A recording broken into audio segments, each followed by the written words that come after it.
Welcome to the Sharpway Show. A little bit past 7 p.m. on the East Coast. Thank you so much for giving me a small chunk of your evening. Today, I have an amazing show. I have someone who I've been chasing down for a bit to get on, and I'm so pleased to have this gentleman on. He is someone who I have a lot of respect for, someone who has made a huge, I would say, career change. Maybe that's a good way of putting it. A huge career change. Been very successful, and while doing it, has stayed true to himself, which most people who get into this field, they have a lot of trouble doing. I know my congressperson is AOC, so I know that from personal experience. I'm very happy to bring in the man himself, the mayor of Knox County, Mayor Glenn Jacobs. How are you, sir? I am great, Larry. Thanks for having me on. And like you said, we've been trying to get together for quite some time, so appreciate you making it happen. And thank you for giving me the side of a road. I appreciate it. Thank you so much. Yeah, awesome. I'm actually on my way to the world's largest fish fry in Paris, Tennessee, and sort of miscalculated my time here, so I just had to pull over. But thankfully, modern technology can let you do pretty cool things. Well, you've just hit the point that I love so much. And by the way, if anybody wants to see what the mayor is doing, you can head over to his website at jacobs4mayor.com. And if you're listening to the podcast, 4 is F-O-R, not the number, the word F-O-R, jacobs4mayor.com, or follow him on Twitter at Glenn Jacobs TN. So the thing I love about what you do is you've taken your job as mayor very differently than most mayors. You've taken this job almost as a chief marketing officer, chief cheerleader, because you are always talking about the local guy or gal, the pizza shop, the fish fry, the local, you give out awards, and this is constant. And I think so many people don't understand how it makes people feel pride in their community. Yeah. I say that we live in the best place to work, play, live, and raise a family. And I say that because it's true.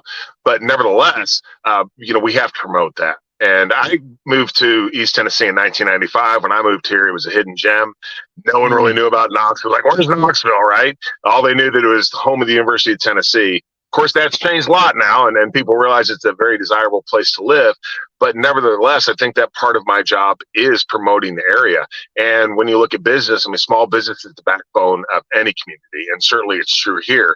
So anything that I can do to highlight small businesses, interesting fact, okay? And people in Knoxville may not even know this.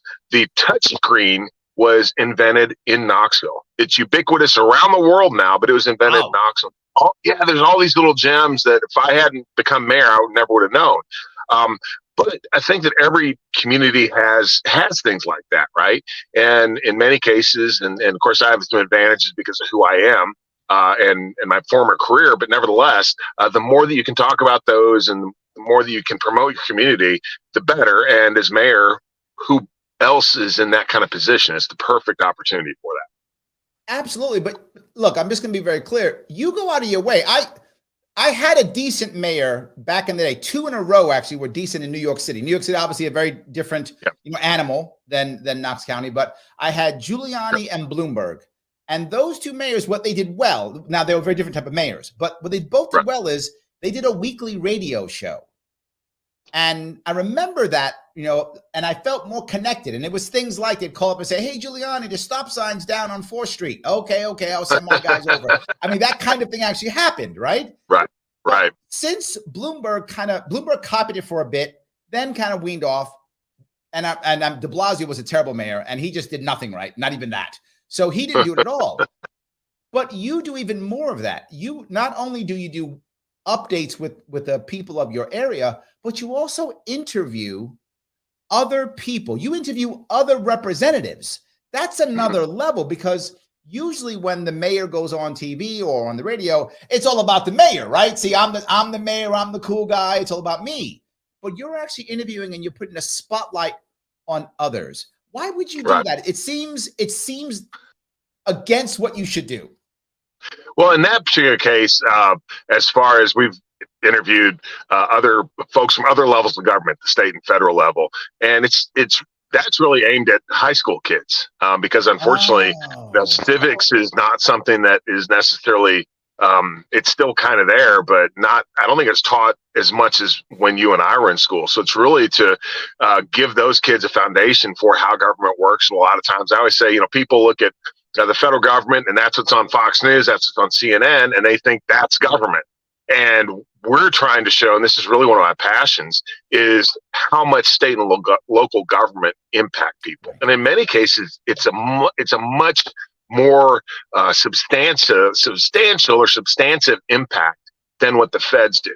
And then we also do things like just, again, trying to show off what all is in our area, whether it's education, nonprofits, private sector.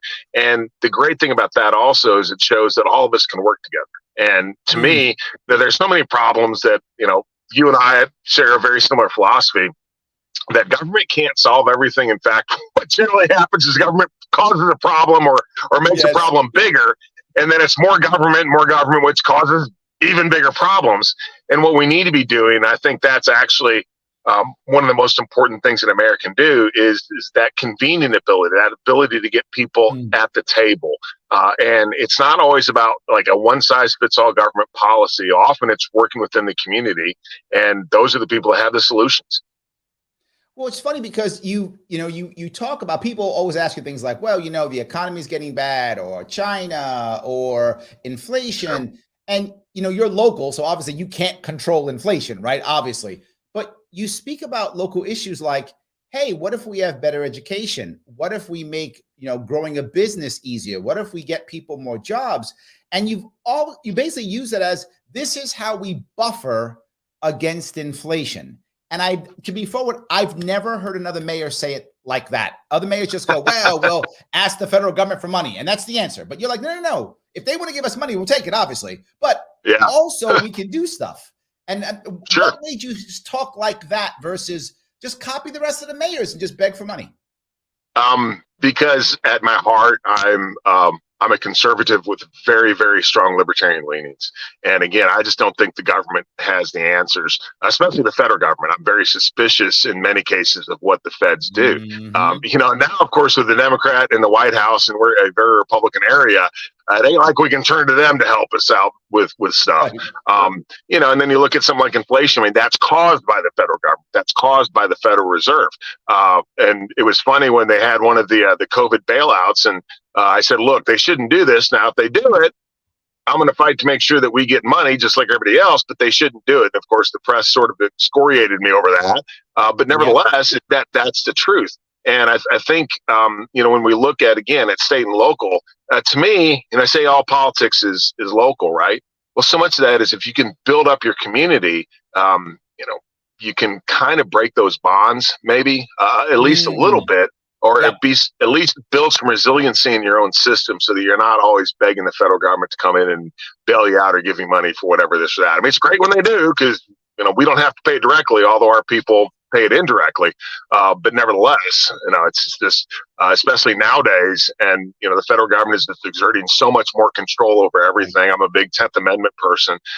So the more that we can kind of keep them at arm's length, for me, the better. Well, this goes right in line with what you said before. You've said, even when people thought you were nuts, what's you guys talking about? You've still said conservative principles work. And you've pushed that even when people talked about, Second Amendment. You have supported the Second Amendment, Fifth Amendment, 10th Amendment, even after tragedies. I mean, what I thought was interesting is when you were asked about this, you said something that, again, no one talks about here, that the Second Amendment isn't about guns. You said it's about arms. So we have to worry not just about guns, but all types of things. The issue isn't the weapon. The issue is the person and what they want to do with the weapon, that there's so many other things. If I remember right, you mentioned the idea of improvised weapons and things of that sort, that we've got to worry about that. So your answer wasn't more gun laws. Your answer was more community. Right. And also, frankly, we have a mental health crisis in this country. Mm. I think that's really exacerbated by locking people in their houses in many cases for 2 years during COVID. Yes. That was terrible policy. But we always point to guns, but then if you look at what really happens, yes, guns are used for terrible things, but so are cars when they have deliberately used in mass murder. The worst school massacre in American history is actually in 1927 when a deranged man blew up a school using dynamite. And you look at Columbine, and the two shooters at Columbine, well, they'd also planted propane bombs around the school. Fortunately, those didn't go off, which that would have just made that even that much worse. And we had a similar situation here not too long ago. And I think that often what's happened is people think, well, government has a magic wand and they can just fix a problem and just write a law and it goes away. Well, in this particular situation, you can make it harder for people to get guns. The problem is the good people, the law-abiding people will follow that law. The bad people or the folks who sadly have mental illness, which has caused them to become deranged, they're going to figure out a way to hurt people. Right. That's just the fact of the matter. And all we do when we put more laws on the books is we generally end up catching the non-suspecting law-abiding people and not the people that the laws are focused on catching or stopping. Absolutely. And I think the other piece here is you brought up the idea of mental illness. Mental illness very often is connected with addiction, right? They're not always the same, but they're often linked and connected, particularly after the lockdowns. Sure. If you had mental illness and you got locked down for 2 years, now you got an addiction problem too. If you were an addict and you were locked up for 2 years, now you got a mental illness problem also. So again, when people ask you, how do you handle fentanyl? How do you handle those things? You didn't just yell more cops. You didn't just yell more government. You said we need more community to step in and help these people. And you wanted to have a partnership, not I got you, forget it. Go back home, the government will handle this. You didn't do that. You were like, we got to make plans together. And I've always said that the more government you add, the more community you remove. That's right. Yeah, one of the first things I did when I came into office was I got with the mayor of the city of Knoxville. We have a county and a city mayor, and we put together a program called All for Knox, which is essentially a community initiative. Because what you find is everybody's working in their own silos. And again, being the mayor, I can get people to the table. And what ends up happening is you see that there's a bunch of people working on this issue, but no one's doing this, and this one's important too. So how can we get everyone talking and working as a team, everybody rowing in the same direction, as opposed to everybody kind of doing their own thing? And don't get me wrong, people are doing their own thing because they're good folks and they care and they want to help, but they may not necessarily be getting out of their silos, and that's a huge problem just all the way around. So then you look at things like I'm a big proponent. I think that we have to be tough on crime, but we also have to be smart on crime. And too often we think, oh, we're just going to lock people up and that's going to solve the problem. Well, there's 50,000 people that are incarcerated across the state of Tennessee. 97% of them will get out at some point. So what happens then? Some people, unfortunately, they're just bad people and they're going to reoffend, and that can't do anything about it. But a lot of those folks, given the opportunity, they're not going to reoffend, and we can drive that recidivism rate down. But again, it's a community effort. There's a great organization in Tennessee that just came to Knox County called Men of Valor. They're a faith-based group, and that's what they do. When an individual completes the 1-year Men of Valor program, that recidivism rate among those people drops to 15%. Okay. That's normally amazing. It's about 50. Yeah. Normally it's almost 50%. Almost half the people that get out of jail or prison are going to be back in 3 years. So those sort of things, and they're all around us. Again, I didn't even know about this stuff till I became mayor. And I was like, wow, there's all this cool stuff happening, but why don't people know about it? And I think part of my job is just to talk about it and to get other people to the table. That's how you became the cheerleader, right? That's how you became exactly. it. Absolutely. That's right. But I mean, talking about crime, right? I think people would have thought, okay, we're going to hire Jacobs here to be our mayor. He's a big, strong, aggressive, violent guy. He's going to be that way. But you have proven to be very gentle and to be very human, more than I think people thought. Was that a shock for people? Did people think, oh, he's going to come in and start taking the prisoners and throwing them out of the top rope? Did they think that? I'm sure some people did. In fact, I think a lot of folks, they just didn't know what to think, right? And, it's a stereotype just like everything else. Thankfully, Sure. Because of people like Dwayne Johnson and others who have been very successful in fields outside of professional wrestling, I think it's a little easier for me now than it would have been many years in the past. When I was campaigning, I realized that the wrestling thing, it's a novelty. I'll get a lot of press and a lot of media. At the same time, I didn't want to be a joke. I didn't want to be a laughing stock. So I actually had to know what I was talking about. And I think that the bar is higher for me in that regard than it is for the average person out there, the average politician. I mean, they can, if they're a business person, whatever, people are automatically going to think, oh, they're smart. They know what they're talking about. With me, I really had to know what I was talking about because I'm going to get pounded over our various issues. That's made me, I guess, really do a lot more research, a lot more education than I otherwise would have had to have done. You just answered my question because I was about to say you talk about serious policy often. Like people ask and you say, nope, that's not how it works. You were actually talking, if I remember right, you were talking about when people were just saying, how are you going to deal with the economy? And you talked about land use. You went right into land use. And again, the average mayor doesn't do that. They say, federal government, give me money. That's what they do. You were like, no, let me tell you how this works and how that's going to link to this and link to that.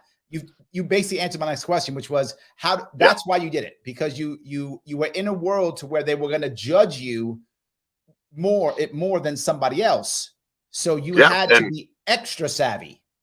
Yeah. It's interesting because in some ways the bar is really low because people have a preconceived idea about you, but you have to turn that around and, you have to set the bar very high for yourself and then make everyone else jump over it too. And I guess the great thing for me is I found out that a lot of people, it's not that they can't, they just don't have the inclination to do it. Yes. Well, I got to tell you, my gut has told me one of the reasons why you've understood how to talk to people so well, and you understand the value of small ceremonies. Like, hey, this is a guy who won an award, and you show up there and shake his hand and give him the award, right? Or this is the greatest, whatever, taco place in Tennessee or something. You can show up and go, hey, you're the great taco place or whatever. I don't know if that's true. I made that up. But whatever. Right? That you understand. We do have the best hot dog joint in the country, actually. It's been voted number one like 5 years in a row. So there you go. There we go. So hot dogs, not tacos, hot dogs. Great. Yes. So you do that and you recognize that people really love that and they remember that. I mean, I know I could see the smile on their face. They're like, I remember this guy. This guy showed up and gave me the hot dog trophy or whatever, right? He didn't have to. He's the mayor. He could have been doing something else, but he chose to show up and give me the hot dog award. And I think that really has, my gut tells me you got that from your time basically being a showman in entertainment in the past. Well, I think it's also important that you recognize people. I was thinking the other day about management styles. And if I could sum it up, it's you don't flatter people because, of course, that's false, but you praise extensively and you criticize minimally and target it. And I think it's the same just when you're dealing with people just out there. I mean, there's so many good things going on. And, if I can highlight something and help that individual, but as well as help all of us, right? Because if we have the number one hot dog restaurant in the country, that's a big deal. Again, a lot of folks may not know that. And it may not seem like it is, but it really is. And it's something to brag about. But yeah, Larry, that's exactly right. I mean, so many folks work very hard and they never get any recognition for what they do. These people have businesses that employ folks. In our case, they pay taxes and those sort of things. And we need to recognize them for that, as well as they're an example to everybody else. I mean, you hear all this bad, negative stuff. Well, how about some great examples? Things that people can look at and say, I want to be like them. And I think that's just important. So let me do a little admin if I could. If you're listening to the show, if you're watching this show, do me a favor, click that like button. obviously you're watching, so you like it, unless you hate watching me for some reason. So click the like button. Don't be silly. Click that button. It matters. It's how we get past the algorithms. It's how we make this thing grow. So please do that. Also, if you're watching this on Twitter, retweet this right now. Like this moment right now. Stop looking at my handsome mug and instead retweet this thing. It does matter. The more people who see it, the better off we're going to be. If you want to get your comment to the front, you can always super chat me if you're watching on YouTube. Again, these little things all matter. Do what you can. But more importantly, the mayor decided to show up. Side of the road, help us out. So follow him. Give him some love. He's given us some love.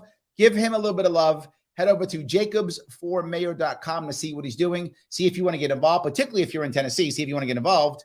By the way, he just won another election, so he's doing something right. So they reelected him. It wasn't just his stunning good looks. It was something else he was doing. So he actually. If I'm relying on those, man, I got a lot of issues. There we go. But please also follow him on Twitter, if you would, at Glenn Jacobs TN. Please do that if you can and give him a little bit of love. So if I could, I do want to go to one more piece.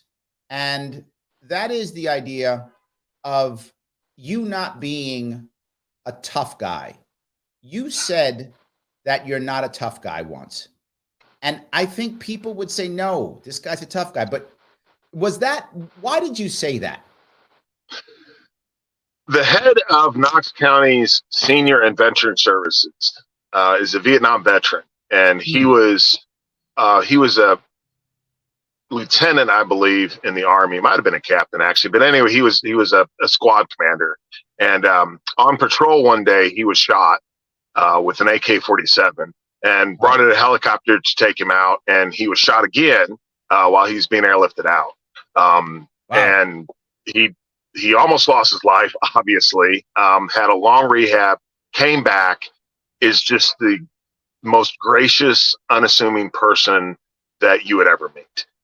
Does his job very well. And for him, it's all about the people that he serves.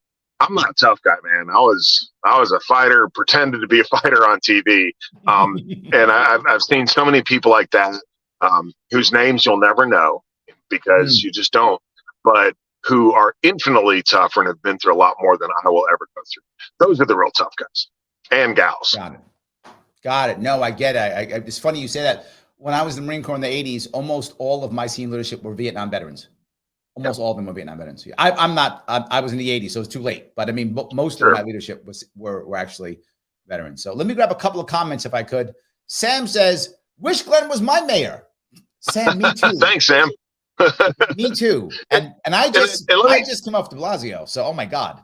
Yeah. And let me say this, actually, Larry, again, I just live in a great area. And people here are like-minded with me, are like-minded as I am, right? And that's important. I always tell people, and it's true, there are a lot of places around the country I couldn't be mayor. I just wouldn't want to be, because I'd be fighting battles that I don't want to fight. But here in our area, people think like I do, and that means a lot. And it allows me to do my job. I actually considered moving to Tennessee. I was looking at the time Chattanooga is what I was looking at. It's a little bit further south than you. So it is about 2 hours south of us. Yes. So, but I was actually considering that. So yes. Thomas says this guy gets it. I would agree. So you have some fans here. Thank you. Have a couple of fans here. That's good. So I brought those two up because I'm sure you get fans, but I'm sure you always get detractors also. Yes. I'm sure you get people upset at you, mad at you. Of course. Does it get to you to where you decide that you have to just say nothing? Or do you think that sometimes you have to kind of strike back? Obviously not physically. Sure. Sure. So that's a great question, because for a lot of folks, they want the attention and they just say things, especially on social media and the trolls. So those folks, you just ignore them because nothing productive comes out of that. For other folks that have policy issues, you just argue your points. But you also have to understand, and this is something that my wife has a lot of problems with, because of course she loves me and thinks a lot of me. And when people criticize me, she takes it personally. And I always tell her, they're reacting. It's just like wrestling almost. They're reacting to a persona. They have never talked to me. They don't know me. They don't know why I do what I do. They don't know in many cases, the philosophy of that I'm following. And you have to take that into account. So I try to show people as much grace as I possibly can. Doesn't mean that there aren't times that I get really frustrated and a little bit upset because, again, you have people and they're just being unfair to be unfair. But it's also politics, and that's kind of the business that we're in. It's just not a world anymore for the meek and the weak of heart. It's very sad. When I came into office 5 years ago, 4.5 years ago, I guess at this point, excuse me, it's gotten even nastier than it was back then. Yes. It's pretty nasty, but now it's just over the top. And of course, social media plays a lot into that, and tribalism, all those sort of things. Yes. In the end, Larry, the reason I do what I do is because I've had a great life, man. I grew up in rural Missouri. My mom and dad didn't have any money. Dad's retired military, and they didn't have any connections, anything like that. But I've been able to parlay the gifts that God gave me and just have a fantastic life. It's the American dream. And I want my grandkids to be able to experience that too. And that's why I do this. And I always keep that in mind. You brought up a very big point that most people don't get. When people are attacking you or me or anyone who's puts themselves out in the public in any way, shape, or form, their family and friends see that and they get upset, right? I know the person's mad at you and they want to, I'm going to get Mayor Jacobs. I'm going to get him. Yeah, it's great. But you volunteered for this. You're ready to spar. But is your family ready to spar? Not really. Right. And people often don't get that they're actually often punishing somebody else when they're trying to punish you for whatever reason. They decided you're bad for whatever reason. So that is amazing. And I really try not to engage in the ad hominem attacks and all those sort of things. I'd much rather talk about policy than I would personality. And I'd rather work constructively than I would tearing other people down. And that's the thing, another reason why I wanted to bring this up, because so many people know that if I just yell Biden bad, Trump bad, I get clicks. Right? If I'm on the left, I yell Trump is bad. I'm on the right, I yell Biden's bad. And that's all I do. I have no other answer. I just yell that. Another reason why the evil one is bad. And I get clicks versus saying, okay, yeah, the other guy is bad, but here's an actual answer, right? I think you and I discussed this before. It is too often that in our current world, the Republican Party looks like it has no answers and the Democratic Party looks like it has only bad answers. And when people are in trouble, they take the bad answer. Yep. They say, that's all I got. So they take it. In fact, Joel brings this point. He says, the government has answers. They're all bad answers. And what happens too is Republicans end up boxing themselves in. And one of my definitions, we all have multiple definitions for things, right? But one of my definitions of a libertarian is someone who is a conservative, especially a fiscal conservative, all the time, not when it's just convenient. And that's what I see. Of course, now, thank goodness, with the Republican Party, we have people like Rand Paul and people like Thomas Massey and even people like Mike Lee that are that way. But too often when kind of the going gets tough and you need those answers, then it's just, there's a government program for that. That's always been my criticism of the Republican Party. But I really do think that, we're seeing a strong liberty-focused wing of the Republican Party emerge now, and sadly, it's not. Sadly, I wish that the same thing is happening with the Democrat Party, but it's just not. There's actually a small, believe it or not, there is actually a Democratic. Is it Liberty Caucus or Freedom Caucus? Something. There is one, so there's a little bit in there. So maybe we can hope. Right. It would make everyone's job a lot easier if there's actually just a few things that we could agree on and work from there. Absolutely.